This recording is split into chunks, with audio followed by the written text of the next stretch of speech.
Imagine waking up in a mansion you don't recognize, surrounded by luxury with millions in your bank account, but remembering absolutely nothing about who you are.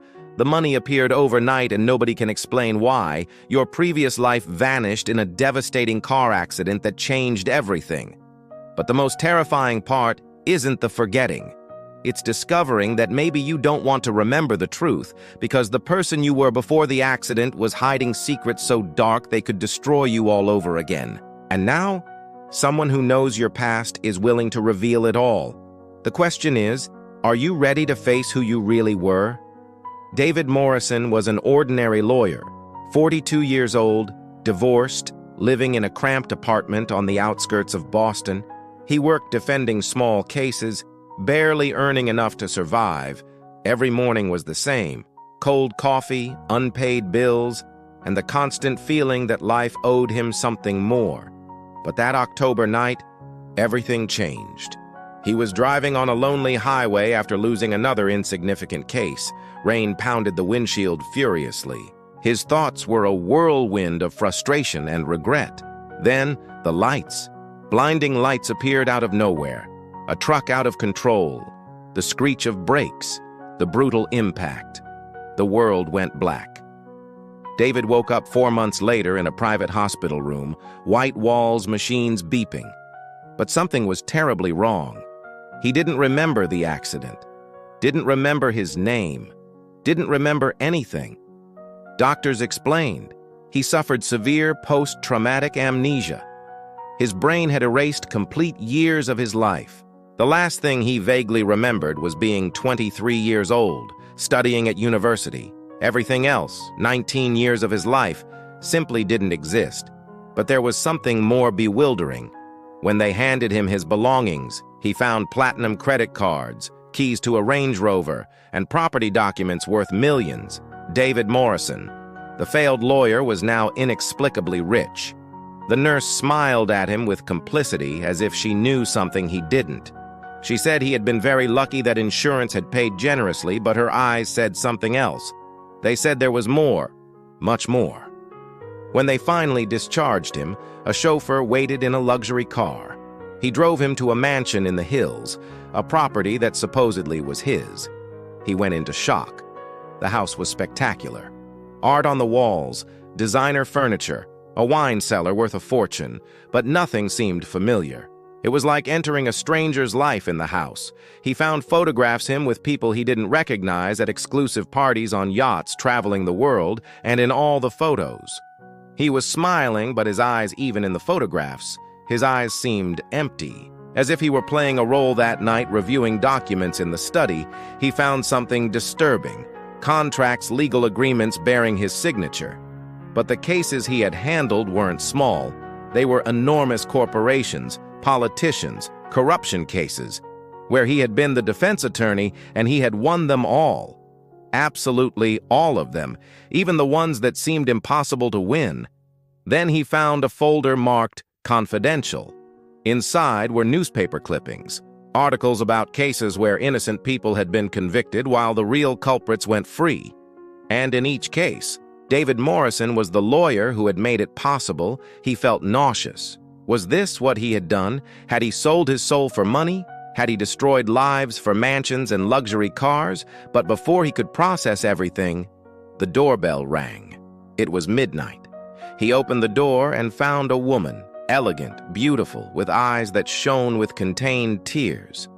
She looked at him intently and whispered, "I thought you'd never wake up."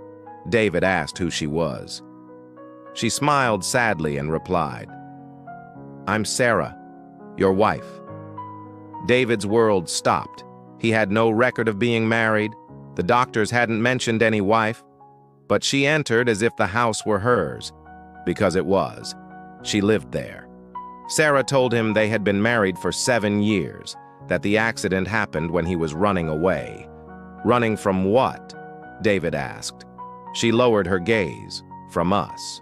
From what we had done together the following days. Sarah revealed fragments of his lost life.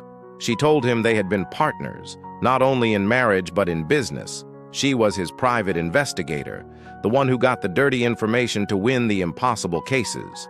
Together, they had built an empire based on secrets and lies, but David began to notice inconsistencies in her story, small details that didn't fit. One night, he followed Sarah and saw her meeting with a man in a cafe. They spoke in whispers, exchanged documents. David felt something was wrong. He investigated on his own, hired a private detective to investigate his own past. What he discovered left him frozen. Sarah wasn't his wife, in fact. David had never remarried after his divorce. Sarah was the daughter of a man David had helped wrongfully imprison, an innocent man who had died in prison. She had waited years for revenge. The accident hadn't been accidental. She had manipulated everything, bribed the truck driver to ram David's car, forged documents to pass herself off as his wife, created the entire farce of the money, the properties. Everything was an elaborate plan to destroy him psychologically. But there was one more twist. When David confronted Sarah, she burst out laughing, a cold and calculating laugh. She told him there was a deeper truth, that she had investigated his past and discovered something even he didn't know. The money was real, the wealth existed, but it didn't come from legal cases. David had been laundering money for a cartel. Unknowingly, he had been used as a legal front for massive criminal operations, and now, with his memory erased, he was the perfect scapegoat. Authorities were investigating and all evidence pointed to him. Sarah offered him a deal. She had the real evidence, the documents that would exonerate him and reveal the true culprits. But in exchange, David had to publicly confess the cases he had manipulated. He had to destroy his own reputation, ruin the legacy he had built. David faced an impossible decision: protect the memory of who he was, or do the right thing and face the consequences. He spent sleepless nights reviewing every document, every photograph, every case, and slowly he began to remember, not everything, but fragments. Enough to understand that the person he had been was someone he despised. He had chosen money over justice, had chosen power over humanity. But then came another revelation. While investigating deeper, David discovered that Sarah's father hadn't been innocent either. He had been part of the same cartel, and David had actually helped expose him. The case was complex. Sarah had been fed lies by the cartel to manipulate her into destroying David. She was as much a victim as anyone. When David showed her the real evidence, the truth behind her father's conviction, Sarah collapsed. Everything she believed, everything she had done, was based on a lie. Her father had been guilty, and she had destroyed an innocent man's life for nothing. The two of them sat in that mansion, two broken people, both victims of a system built on corruption and lies. David made his decision. He would expose everything, not just his own crimes, but the entire network. Sarah joined him. Together they compiled every piece of evidence, every document, every recorded conversation. They contacted the FBI, handed over everything. The investigation was massive. Dozens of arrests. Politicians, lawyers, cartel members, all fell.